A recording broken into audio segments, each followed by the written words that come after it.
because Elon Musk has been to China. He's built his largest Tesla factory in 2 years. That's China speed. Yeah. And he saw every Chinese people use WeChat and TikTok and all the things. So he know the X will be a copy of WeChat, or tries to be a copy of WeChat. Welcome to this super exciting episode of Redefine Growth. We got a very special guest today. We're going to talk about Chinese innovation, e-commerce 10, 15 years ahead, and what are they doing differently and what we can learn from them. John Lin. John, super excited to have you here. Ex-strategy at Bol, expert on China's innovation and e-com. Maybe you can give a short introduction of yourself to explain to the listeners who you are and what you like to do. Yeah, thanks for having me, Bart. I'm your stereotypical Dutch-born Chinese. So my parents are in the restaurant business, but I went on to study here in innovation management. I worked at Bol.com in the strategy department. Helped a lot of, to build a lot of new business models, set the future direction of the company, or helped it with the team. I'm just one of the team, of course. And then I developed myself into some kind of China expert because I was the crazy one in the team that told everyone, like, why do we always look at the US? Because China is 10 or 15 years ahead in e-com. Why doesn't anyone look at that?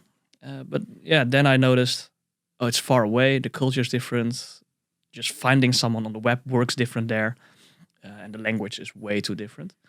So I always started yelling like, okay, Amazon is not very innovative on this, Alibaba has done this, Tencent has done this.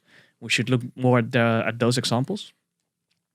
So I developed myself into the speaker and also in a consultant in that area to help like Western companies learn from the Chinese ones. And up to 1 year ago, I left Bol.com to go after this, figure more out about what we can do to bring the East and the West closer together, because the gap is large and it's getting larger because of polarization, politics, all the nasty things. And I think it's very cool if we can bring the cultures close together to show each other about the good things, because that's not something the media does quite nicely. They do the opposite. And that's how I got here. Nice. It's great to have you. And there are a couple of things I would love your opinion about. And at this point, I see three things, which are, of course, China is 10, 15 years ahead. So what can we learn from them? Second, I see a big trend in platform economics, the Gamma, the Kruidvat, the Blokker. They're all moving platform, and I think you have an amazing vision on how to deal with that as a mid-sized e-com shop, for example. And third, you've been talking at some of our events, and we've known each other for quite a while now, and I know you've got some amazing examples on how China is. Also, in terms of sustainability, it might be quite ahead because often we think they're not. But I'm aware of the World Overshoot Day of China and the Netherlands, and I believe we're behind. So I would love to have your opinion about that. But first, China, 10, 15 years ahead. So what can every e-com shop in the Netherlands learn from China, and where should they be focused on in 2024? Yeah, the cool thing is, like, if you talk to e-commerce shop owners who have been to China, who source from China, and they have been there for business or holiday, they all know, oh wow, what's happening there? It's crazy. Like half of the cars that got sold are electric. Everything is digital. Even my grandma goes into her apartment building with facial recognition, and she pays with everything with her phone. And I think she gets 2 or 3 packages a day. I think at Bol.com and at Amazon, you see a loyal customer gets 1 or 2 packages a week. But my grandma in China, who is not like the most savvy e-commerce shopper, already gets 3 packages a day. Wow. So that's crazy. And the other thing in China is like they do a lot more with social. So TikTok comes from China, but in China it's called Douyin. So social commerce is really big. I think everything that gets sold there has 8 social touch points before the transaction. And TikTok will do the same here. They add e-commerce. Facebook is trying to do it. Snapchat is trying to do it. In Instagram, of course, under Meta is trying to do it. So they've all seen, social commerce is the next big thing, and that's how we can weaken Amazon. Because Amazon is currently the largest one in every market they enter. the Netherlands, they are not so big yet. But in China, they even retracted their business. But all the other markets, they are the market leader. And they are trying to add social. But social is like their Achilles heel, where they cannot win easily. So TikTok is adding the business. It's not that easy for them yet, because it's still the younger generation that's on TikTok. Wait until they earn money. So social commerce is something you should try to learn. How do I reach my own audience on social platforms? What kind of content do they like? How do I sell my product in the best way possible on social? And it's not very technical like the Telcel of yesteryear, but it needs to be entertaining. And I think I saw it in one of your presentations a while ago. You have like 0.2 seconds or something to... Between the thumb movement, on TikTok, and it's funny if you look at the younger generation sitting in a bus or a train, and sometimes they even swipe without looking. So that's why you have to grab their attention and make sure that they're going through the story that you want to tell. Try to sell a product in 0.2 seconds. That's the challenge. Or at least grab their attention, like waving, saying, stop scrolling. I remember one ad that literally said, stop scrolling because you need to listen to this. Social commerce. And I think we've been talking about that quite a while now. Where do you see social commerce being integrated in the Netherlands? Because I know TikTok, but for me, I don't really see at this point people having a transaction via social directly, or it's not yet integrated. Maybe it soon is. Do you see the Metas or the TikToks or Pinterest, or what channels are moving towards social commerce where there's actually really a conversion, or are they still being sent to a web shop? Yeah, so they're all preparing for it. So if you look at the banking license requirements, Meta has one. So they can do it in Facebook and Snapchat. Uber has one, but it's not really social. And TikTok also is acquiring one. And that's a matter of time, because when they can integrate the transactions. And they also look at like the maturity of the e-commerce landscape. So how many e-commerce webshop owners have their logistics created in such a way that they can easily link to different marketplaces. Because TikTok is just another marketplace. Facebook is just another marketplace. And the powerful thing about TikTok or Facebook or Instagram is people spend a lot of time on there. I think TikTok has 2 hours a day of an average Dutch user. And in the US, it's about the same. Facebook knows with Instagram they're losing. They only have 90 minutes, but it's still a lot. And if you compare that to an Amazon, an average customer spends maybe 5 to 10 minutes a day on their platform. So even if your conversion is like 10 times lower on your social platform, if you convert anything, the potential is huge. Yeah, well, that's interesting. So also taking into account the trend that we see that there are more platforms coming, the Gamma, the Kruidvat, the Decathlon, and we've been talking about that this morning a little bit. And should you see social as a similar platform as well, where there's a potential buyer for you, where you should connect with, or is it different? Yeah, so the reason why all those small traditional retailers are going into the platform model, and it's like, if you call it correctly, they are going to a marketplace, is because they have traffic. And I think they all hire the same consultant, where they say, you have a lot of traffic on your site, you have a good brand, try to scale your business. And the easiest way to scale is with a marketplace, because you don't have stock, someone else will provide the content.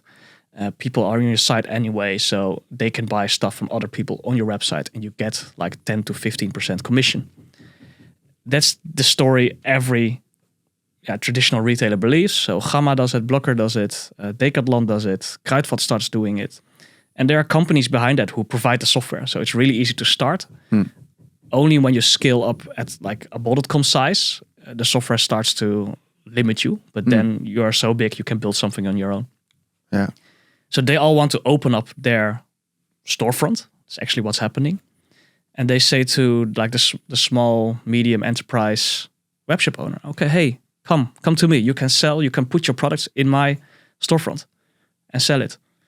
And we only take 15%. We do the marketing and you just do the logistics for us. They're all doing it. The marketplaces, all the stores are opening to marketplace, but none of them are really successful, because the problem in platform country or platform industry is the big get bigger. And that's what Amazon did in the US. They are the starting point of shopping. If a customer wants a product, they go to Amazon. In China, if a customer wants a product, they go to Taobao. They don't go to Google or Baidu. Only in countries where the market is segmented, like the Netherlands, bol.com, the largest one, has 20-25% market share. Amazon has about 10, that's the estimation. There's not one big clear winner for the customer to choose. And in a segmented country, a customer goes to Google. Because Google has all the information, and that's the most convenient for you. And the Netherlands is quite unique in that, because in the Germany, in France, you have all big platforms who in total have more than 50% of the market. And for a smaller webshop owner or retailer, the best option is to go to the marketplaces. But not one, not bol.com or Amazon, but all of them. Connect as many as you can, which makes sense for your product, because if you sell like pet supplies, don't go to Kruidvat's marketplace. Because every marketplace has their niche customer. Of course, yeah. But just go on all of them. Make sure your infrastructure is very agile in connecting them. And then try out what works for you. Because connecting to them is easier than ever. Does that also mean, like thinking out loud, that if you have various places where people can buy a product, for me it sounds that it's you have to have less focus on your own selling point, like your own web shop, because there are already a lot of places where people can buy a product. Does it also mean that you should focus a little bit more on building your brand and being out there and because there are more places where people can buy a product? So do you agree with that? Yeah, totally. Your brand will be way more important than like your skill to retail, because retailing will be done by the platform. And in China, they say you have 3 types of business models in a mature platform economy. One is the platform, someone who connects everything. Mm-hmm. The other one, they call it a dot business. You only are one dot in the whole landscape. And a dot can do one thing very well. Have a brand, be very good in manufacturing, make one skill work for them. Mm-hmm. Those are the brands who provide value. And then you have the connectors. And those connectors connect the dots to the different platforms there are. You have to be one of those 3 to be successful in a platform economy. If you are something in between, you're doomed to fail. Because a platform will be better in making the connections.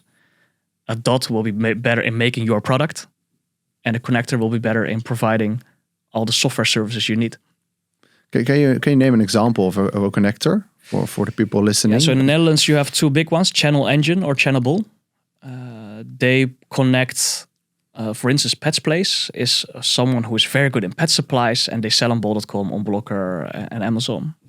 And Channel Engine is their connection provider who connects them to all these different marketplaces. And Pet's Place just gets the orders in their ecosystem, in their own infrastructure, processes the orders, sends them out.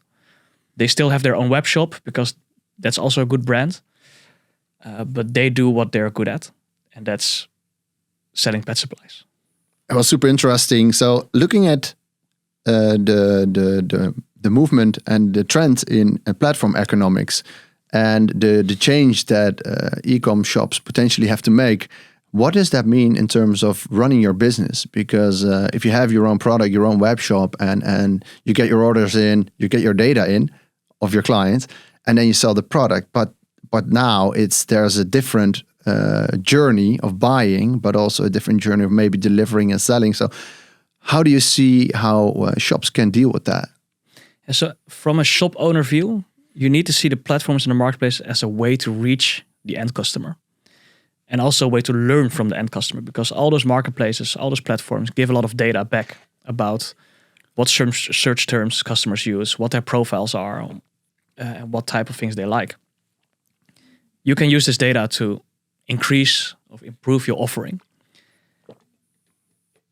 And you need to be really handy and to know, okay, at bol.com we see young families with children. At Kruidvat we see discount shoppers. There are different type of consumer profiles on different platforms. So you really need to know which consumer is where, what data can I learn from it, and how can I improve my product for them. So if you are just someone who sources products and sells them at a markup, that's not going to work anymore in the future, because a platform economy will make everything transparent. Because a customer can also look on AliExpress or Temu or another Chinese platform and find your product at a way lower price. So if you didn't add any value in that, you will lose that business in the end. So the dropshipping trend we saw is going to have a different direction, is what you're saying. Exactly. You cannot just buy a product anymore and resell it or dropship it. There should be an added value there. Yeah, so the dropshipping thing could exist because there was intransparency in pricing and product offering. But with globalization, with bigger Chinese platforms, with Amazon acquiring more Chinese sellers, this intransparency will disappear. Everything will become more transparent. The price battles will go even lower. And if you are just sourcing and selling, you will lose in the end because a factory in China will put the same product directly on Amazon. How can you compete with that? Do you like this episode? Do you want to learn more about redefining growth, new growth strategies, and making more positive impact on the world? Please like and subscribe. Press that button somewhere here. I also see a similar thing at the Albert Heijn, where you put your product in Albert Heijn, but then they just put a similar product with their own brand, a better price and better marketing, maybe even. Albert Heijn is going big on private label because a lot of those brand factories, they have a lot of capacity left over, so they can produce for anyone. So you see the supermarkets going to those factories. I want my own private label of product X or A or B, and they make it for a lower price because the markup of brand products is really high. And the retailer can use the data. Albert Heijn knows which products sell well. Yeah. So they know, okay, if I put a private label like 20% under this, I know I will make money. Yeah, and that's, I think, where there's a little bit of an unfair advantage they have because they have all the data. And you were just saying that the platforms provides data, but it's not the data that you actually want. Because I think there's some data missing. So like, what time did they buy?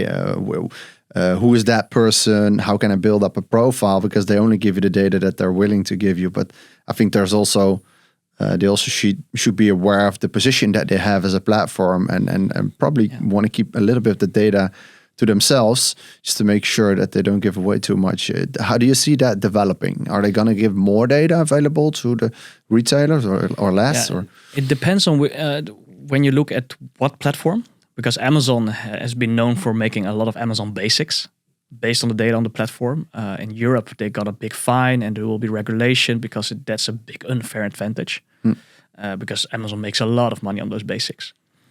But Amazon was a traditional retailer. But if you look at Alibaba in China with their Taobao platform, Alibaba never was in retail themselves. They never had warehouses. They never did sourcing. It was always a platform. Yeah. So their business is selling the data. That's where they earn their money. So there you get everything to build the next generation product.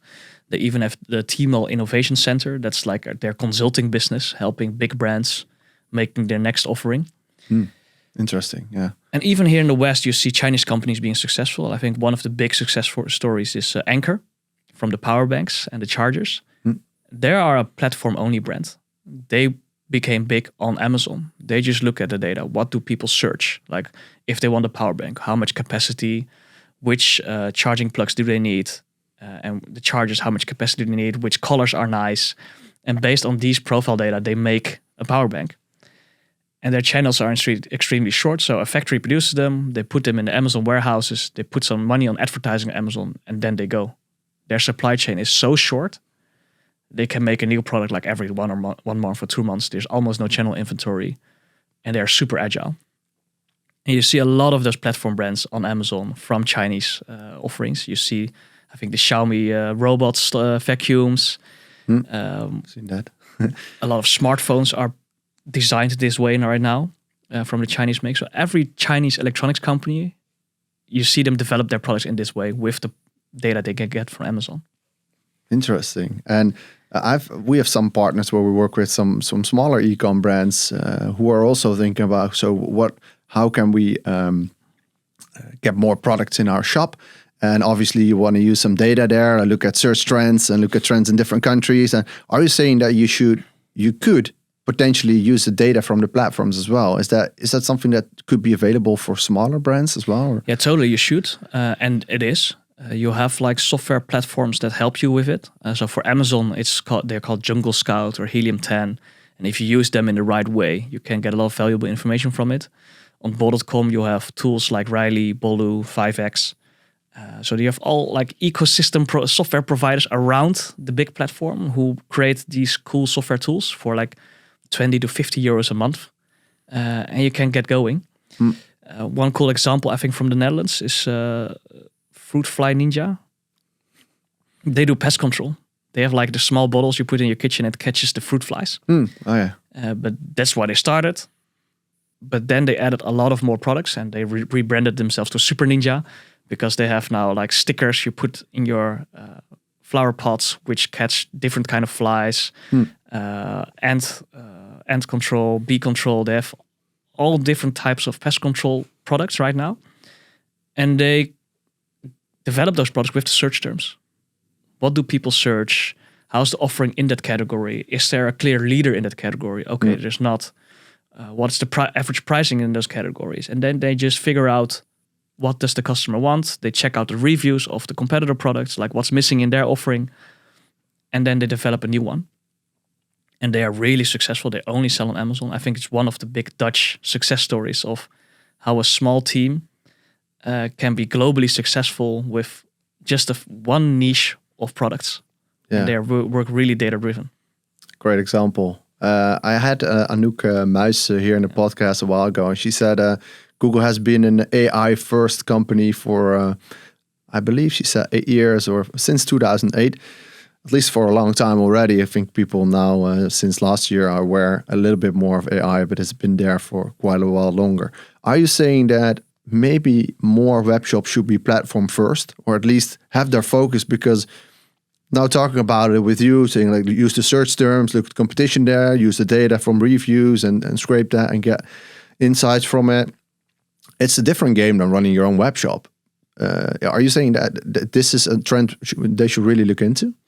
I think depending on the country you're in, like the Netherlands, there's still opportunity to run your own web shop because you can create customer journeys that are not possible on the platform. So if you have a really niche product, sometimes a platform is just not suitable for you. But if you are in that product category, you will probably know already as an entrepreneur. But for most of the categories, the platforms are the way to go. And in the Netherlands, where the market is very segmented, you just need to be on all of them. And in the big markets, where one platform is the biggest, you need to be on there, because when you have like your own web shop, you need to do your SEO right, you need to configure your ads. I think only at bol.com, like their search engine optimization team is like 40 people. How can you ever beat that? Their UX designers, they have like a whole army of designers optimizing the checkout flow for conversion. They have the best negotiation possibilities with PostNL for low shipping tariffs. Yeah. And they're opening up those services for the entrepreneurs to use. So that's something you need to keep in mind. Like for one of your own UXer, those big platforms have hundreds. Yeah, we often advise to look at that as well. We look at that because they've been testing it so much. So like we can come up with experiments and sometimes things we do work very well, sometimes they don't. But just by looking at the bigger, the Booking, the Balls, they've been testing it out for forever. I think for every time we go on a bol.com or Amazon, there are maybe 50 to 100 A/B tests running in parallel. Yeah, because they have so much traffic, they can do that. And I've even heard stories that they are doing it automated with AI. So they have teams building engines that just constantly change small things in the journey to figure out if it makes conversion or not. Yeah, my little brother has a startup add-up. It's called, he's in the AI checkout. So he will be optimizing for where you're browsing from, what device you're using, what products are you buying. And then it can change the layouts. Change layout, change checkout flow, etc. So it knows, you're probably going to use PayPal to check out. So this is your preferred checkout flow. Yeah, and it's interesting. So the podcast is called Redefine Growth. And I know you got some great examples from China where they're redefining their growth, I think, in terms of how they do their marketing, and what can we learn from them in terms of growing an e-com brand, what we don't see here that much, but we see it there all the time. So one thing China really is ahead of is the use of data.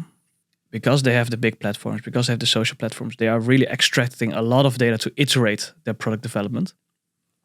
and even Western brands do it. That's something we are not doing here yet.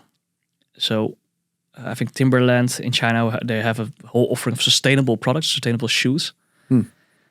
They use the data from the Chinese search engines and the platforms. Okay, what type of colors do customers want? What materials? Does it need to be a light shoe, a heavy shoe? What type of shoe? And just within 2 or 3 months, they have a new product on the market. Usually where product development takes half a year to 1.5 years, Chinese companies do it in 2 or 3 months. And the same thing with the electronics we talked about. And that's something that's really crazy there. To set up a new brand and be market leader within 3 years. Like, their ambition level is crazy. It's interesting. From a lean startup principle, you would build something and then test it and learn from it. But what you're saying right now is you already got so much data available that the chance of building something that works, you can support that with a lot of data before testing it and see whether or not it works, because you have so much data available, which is super interesting. It makes like the choices from a leadership point of view very different. I think I got approached once with by JD.com, number 2 in China. It's like the cool blue of China. It's the biggest one, but they are also a marketplace. And they told me, like, we have connections with all the major electronics factories in China. Like, do you want to know where Dyson produces their hairdryer? We can go there, and they can make us a similar one for 60% less. And then they told us, yeah, we can also make private labels, sub-brands, or whatever. We can develop a product based on data we have on the Western platforms. And the interesting thing is they also trust their data. So what they do in China is, okay, we see this hairdryer from Dyson doing really well, but it's like 400 euros. So it's only for the most, best earning people. Yeah, crazy. But they want to make something cheaper, different price point, but which features are the most important to hit that price point and be successful? And their data says then, okay, you need these feature ABC. They put the product on the marketplace, but then they say, okay, we add a lot of advertising because we know for sure it will sell. So they also more aggressively, they put money behind their bets because it's already based on data. So the whole learn measure part is, you only need measure at the end, the amount of money that comes in. But they're so sure that they just build it, put money behind it, and then just let the money printing machine go. Yeah, they've probably did it sometimes already. So they're already aware of, okay, we got an X amount of people interested in searching for it. And they can already forecast the sales that they're probably going to do with it. I remember some examples that you had from user-generated content, and some examples that you had, which I believe where China is a bit different in marketing their products, where we here see a lot of we are brand X and this makes us unique and this is our product feature, etc. So can you give advice for the Dutch or at least European web shops on what they can do in terms of their social strategy, what China is already doing quite a lot? Yeah, so China has 2 directions. One is the extreme luxury. You need this product to be part of this and that, like the premium luxury branding. That's what they do really well. That's where they use the influencers a lot. So you see Procter & Gamble with the expensive shampoos, using the influencers, Louis Vuitton, the prime examples. And that's where the customer wants to be part of a certain type of group, and you need to have the product to be part of that group. That's really successful in China. And the other side is like the practical things. Okay, this product will make this part of your life easier, or with this hairbrush, your cat will feel better because of X, Y, Z. And then show them in those videos, because China is all about social, and they will really show the benefit and also have the interaction with it. So customers can ask questions in live streams and then buy them immediately. But the interesting part is what I saw with some of the influencers with their own brands in China, like you're selling shoes. And then a customer says, if enough customers in the comments say, do you also have like a yellow one or a higher one or a thicker one? They will have the next iteration ready within 2 weeks. Wow. So they really listen to the customer based on that social data. And that's something that's really hard to do here. But if we can succeed to put our social comments and reviews back into new product versions, I think every entrepreneur will like accelerate their business like crazy. And how do they measure the success of these influencers? Because I think there are quite some e-com brands here struggling how to work with influencers. So do I pay them upfront? Do I pay them for 3 posts or whatever? Do I give them a discount code? So I try to measure the conversion. What is the model like there? Why is it so successful? Yeah, so you have different models. Like if you have the big guys, the big influencer with millions and millions of followers, you pay them upfront just to show the product. That's enough. No conversion measuring, whatever, because you know they are the most successful ones. If you go lower, you'll have like a commission fee, affiliate links, stuff like that. So you can measure it and they will just pick it up. They will do it for you. You don't need to approach them. There's a whole like ecosystem for it. Yeah. We don't have that here yet. Amazon's trying to do it with their Amazon affiliate links. But that's how you can do the tracking. But the most successful influencers, they built their own brands. They built their own cosmetics. They built their own shoes. They built their own dresses. You have factories helping them do that. So that's quite hard to get in there. And for us here, it's quite hard still because we see the influencers in the West as salespeople. But you need to look at them. Okay, does that person fit my brand? You need to see them as brand ambassadors and figure out how that works for you. Because otherwise it becomes really transactional. And that's, I think, limits our success here. Plus, the people who listen to influencers in the West are still quite young. I think we need 3 to 5 years until they finish their studies, start working, start spending money. They will listen to their influencers.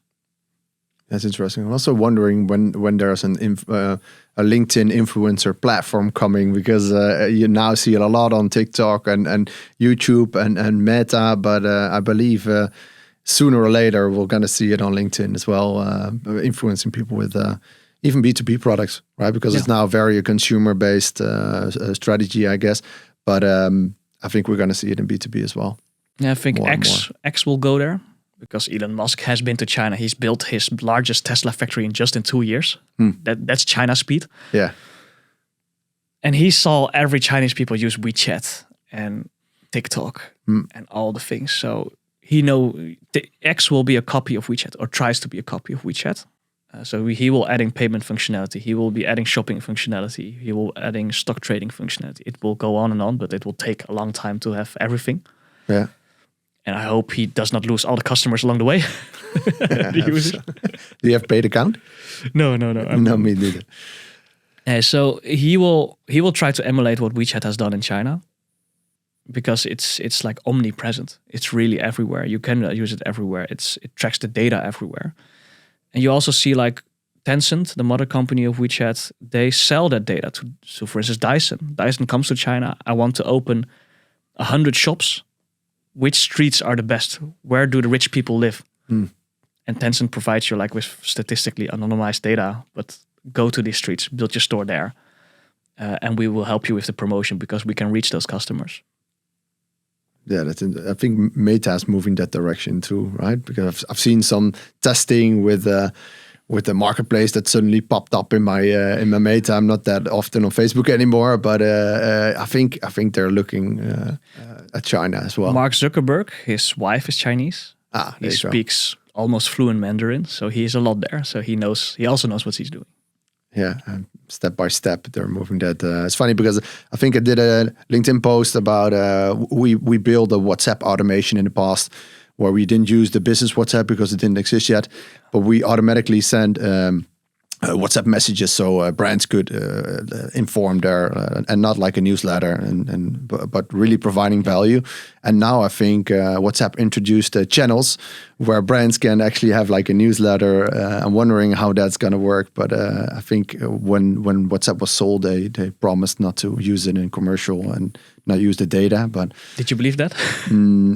I'm quite sure that they're using the data, because if you talk with someone about some product, suddenly they show up at Instagram. But yeah, it's interesting to see that trend. Yeah, the channels is something that's really old already in WeChat.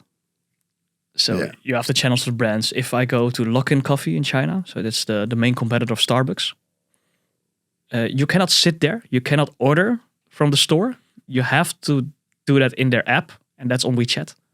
So you scan a QR code in the store, you see the product offering, you pay it with WeChat, and then you're in the channel. You automatically subscribe to the channel of Luckin Coffee.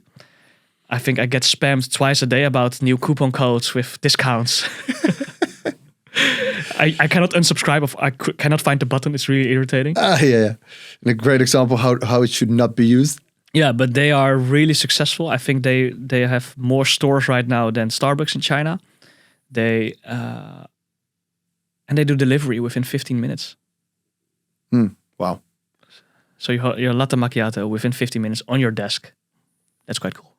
Yeah, and I think looking at some trends that I see is finding a way to have more data coming from your customers, and I think this is a way. Well, just make sure that they use an app where you can track everything that they order and have that data available for you, or via a platform. Find more effective ways to communicate with your customers. So email is still an okay channel, but there are ways. I think the open rate of WhatsApp is like 98%. Not sure how that goes for the channel part. And the thing that I heard you saying is the increase the time to market. So learn faster from your customers and make sure that if there's a big demand for a certain product, that you can deliver it within weeks or months, but not years, because then you're falling behind. Yeah, we always at strategy team we told ourselves, what's our quickest way to 1 billion? Because if you cannot scale quick enough, someone else will take your place. And you have seen it with Picnic in the Netherlands. Albert Heijn overtook them because their infrastructure could scale more quickly. I don't think it was profitable, but there's someone who will overtake your place if you cannot go quickly enough. And TikTok is the crazy example. In China, they reached 800 million users in 3 years. Wow. And internationally, they reached 1 billion customers in 3 years. Wow. That's crazy speed. But that's the only way to do it, because if they didn't do it in 3 years, the 1 billion customers, Meta would integrate like the short form videos into Instagram and Facebook already and copy their behavior. Yeah. That's what they did with Snapchat. That's why Snapchat never took off, because they were not quick enough. Wondering if ChatGPT is going to beat those numbers in terms of adoption. You think so? I think ChatGPT is a different utility, because TikTok, the business model is consuming your time. Time is their competitor. So get a lot of time from the consumer and sell ads in that time. That's the end business model. ChatGPT is more like a competitor for Google Search or Microsoft Office, or it's a different. It's not a social, It's not a social.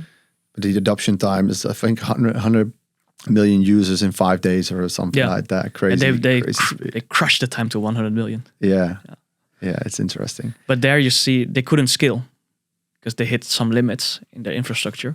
Yeah. But right now you see the hype falling off. And it still has tremendous impact on the industry and on every daily life. But what TikTok is doing is still consuming 2 hours a day of every user. It's addictive to a crazy level. Yeah, and it's generally just wasting time of everyone. Yeah, I also heard some rumors of people saying that they changed the algorithm for countries outside of China, showing just all crap.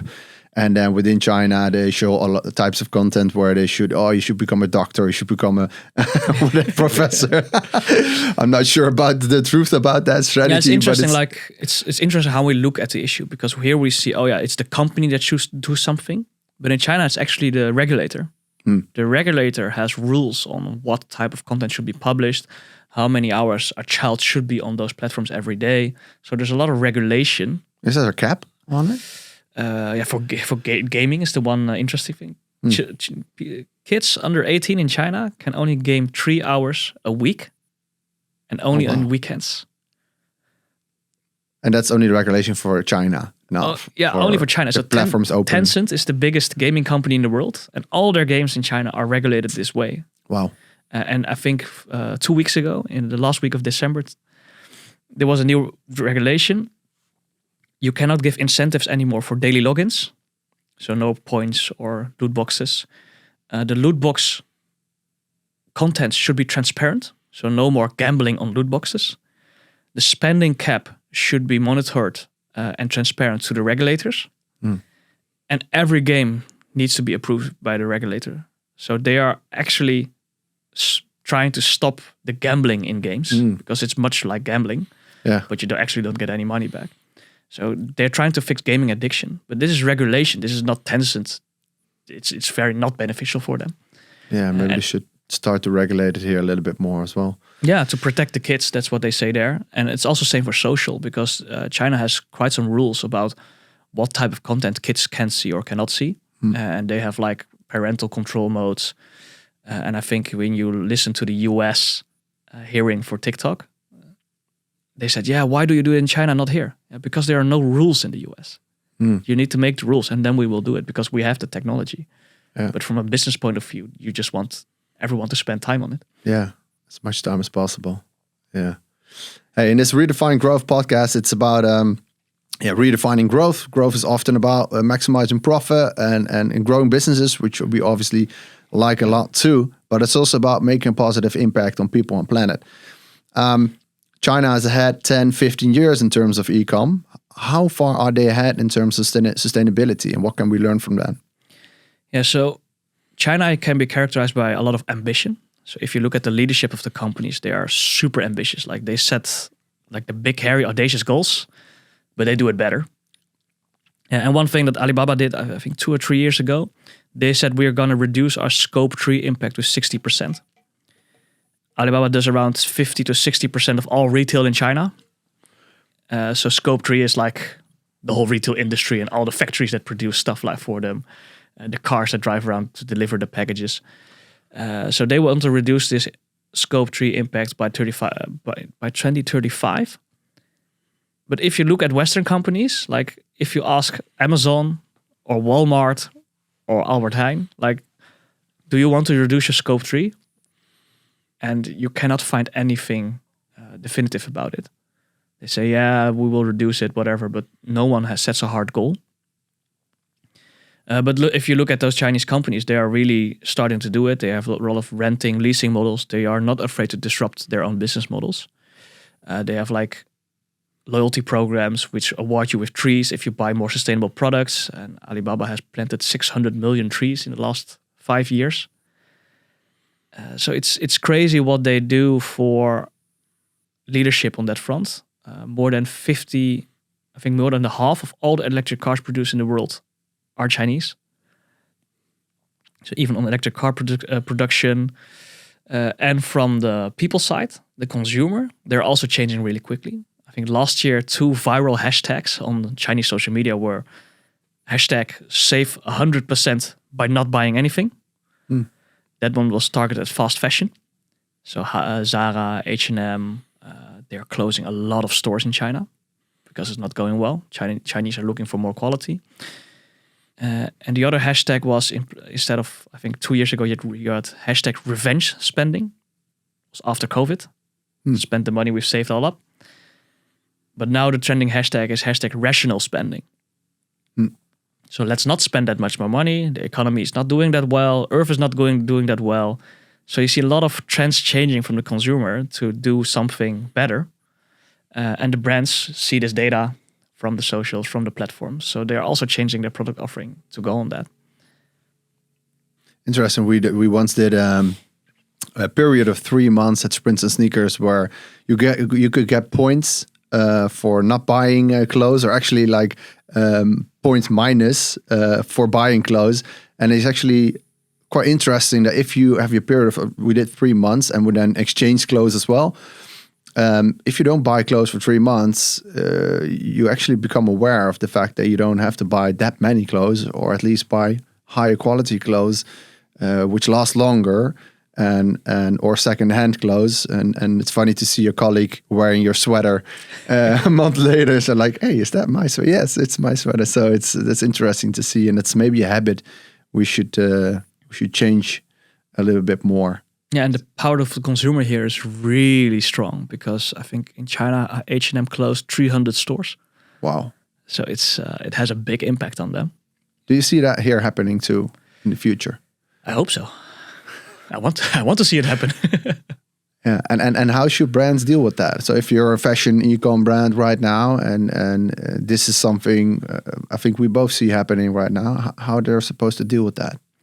I think they should start to look at fundamentally change their business, because the fast fashion thing is like it's like the gambling addiction. You need something new. You need that shot of dopamine or oxytocin, one of those two, when you buy something new. That's something that starts to change in China.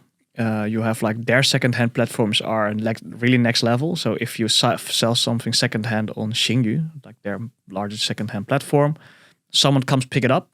Like if you have a nice suit, someone comes pick it up. Then they go to the dry cleaners as an added service, and then it gets delivered to the end consumer. Nice. Those things, those business models don't exist here yet. But those are the big opportunities if you really want to go circular. Cool. Interesting.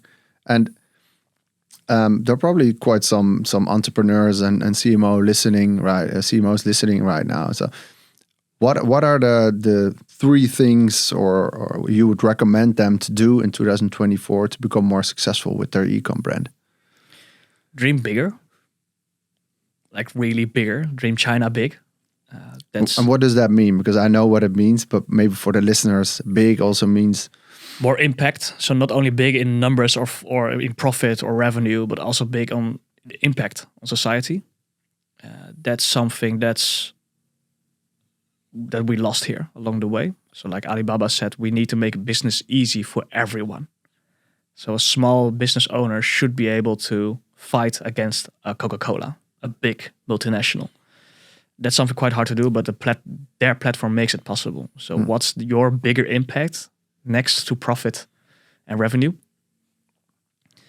The other thing is, use way more data. Like, especially in marketing, how can you target someone? How can you learn what they really want? And automate a lot of those processes. You don't have to reinvent the wheels for that.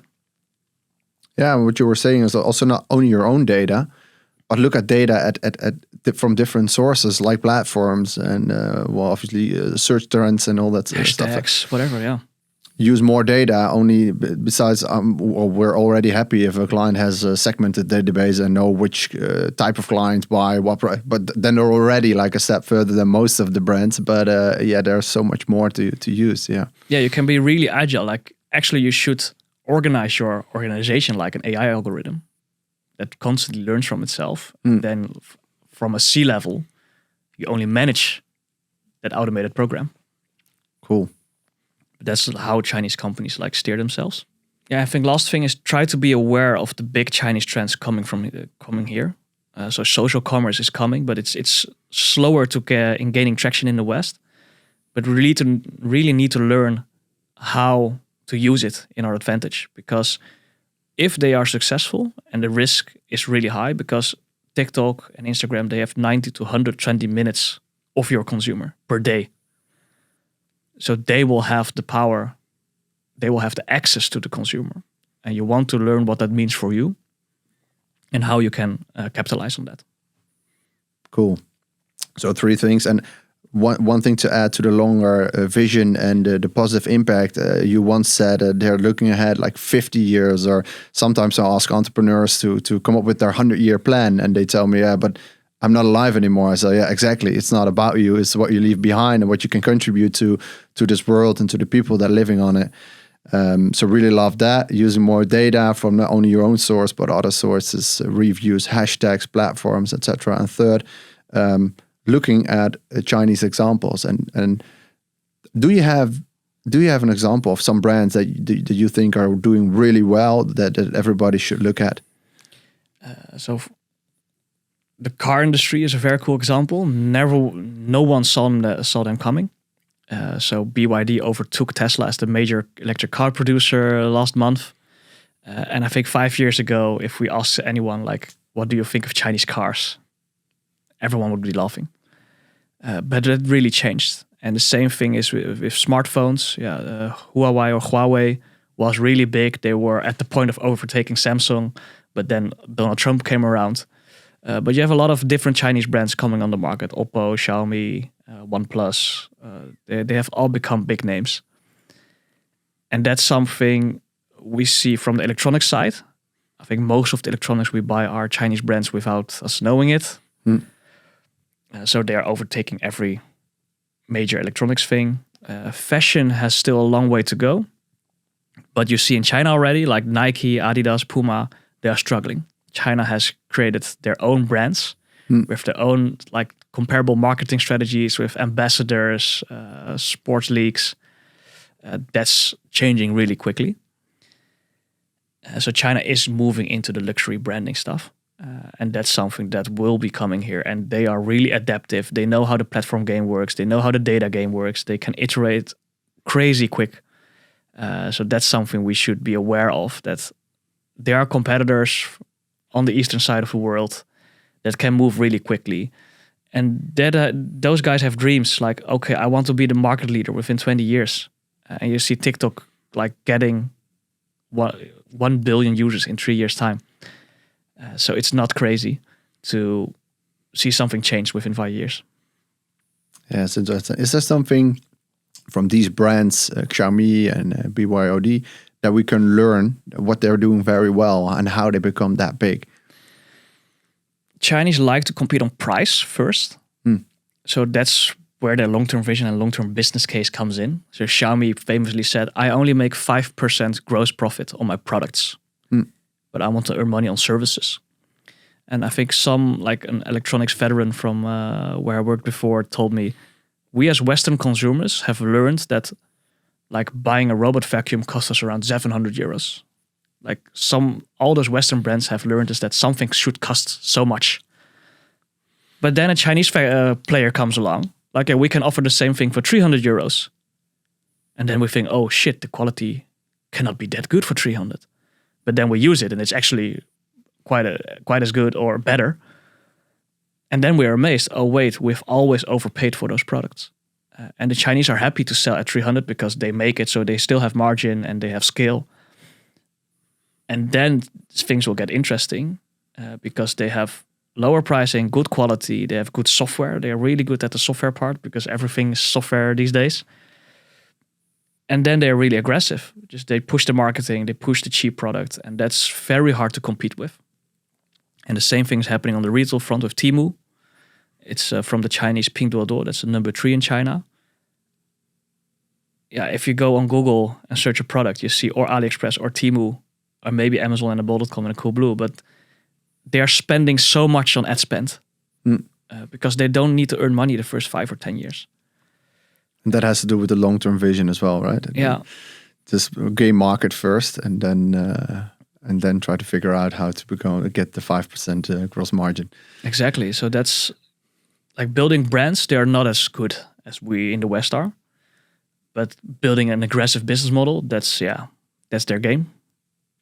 All right, John, this has been super interesting. What is the one key takeaway you'd like our listeners to remember thinking about China's tech and that impact on redefining growth?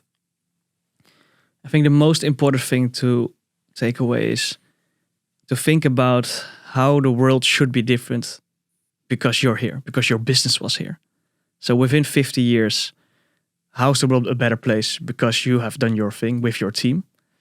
And also sit down with your team like, okay, what can we do tomorrow to get closer to that goal? And you should be really hungry because it cannot go fast enough. Oh, that's, I think, a great advice. A lot of people are now working on their 2024 strategy, probably. Maybe they thought of their 3-year strategy.